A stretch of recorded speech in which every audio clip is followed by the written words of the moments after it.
Okay, so we have a puck and it's tied to a string and it's revolving in a circle and a radius r.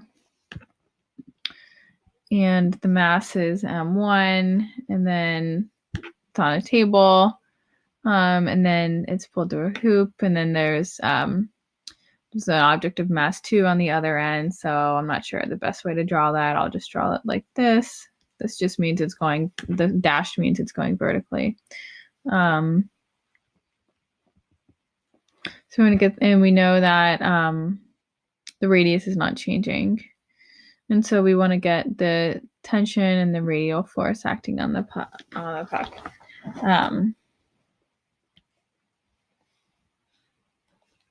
Okay, so let's just do our usual approach, free body diagrams all around on each mass. So for mass 1, we can say that we basically just have the tension force acting, and we know, and then we can imply that the sum of the force, at least in the horizontal direction, the vertical direction, you have a normal and a weight, and those cancel.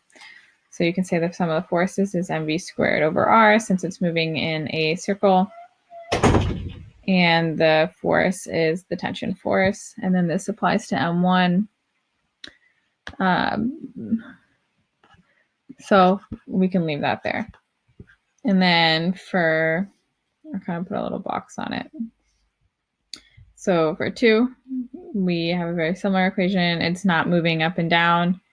So this direction's up, the tension's holding it up, and then the weight is pulling it down. And then, so you can say that now this is not actually moving in a circle. So we just have the sum of the equation tension is equal to weight. Weight is m2g.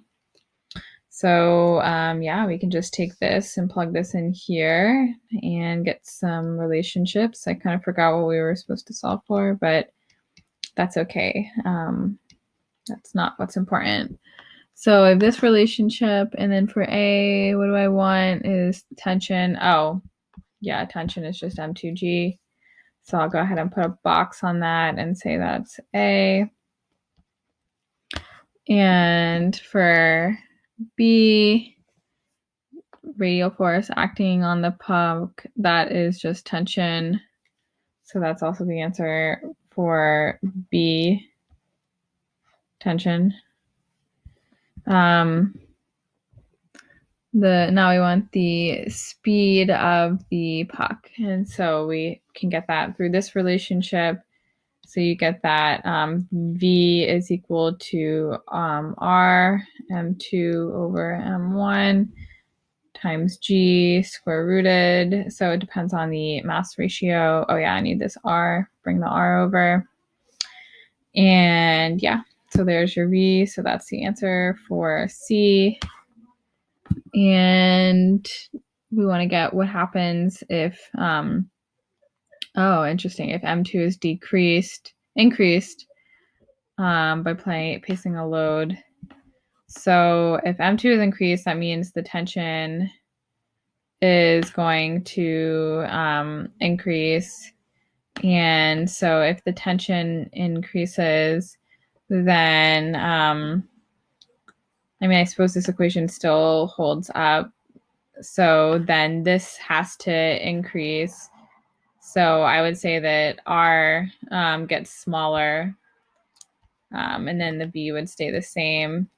So I would say D, R is smaller. I would kind of like to see this happen. Actually, I'm kind of curious. Right, because if you make R smaller, then T gets bigger. But I guess you could say, well, why don't you change the velocity? I think you would have to have a force in the direction of the velocity to change the linear momentum, and that the tension is perpendicular to the velocity. So I think that's why the radius would have to change. And we want to get next, so for E, did I label this right? Yeah, D. Okay, E. Now we know it's decreased. So then I think that R will get bigger by the same reasoning.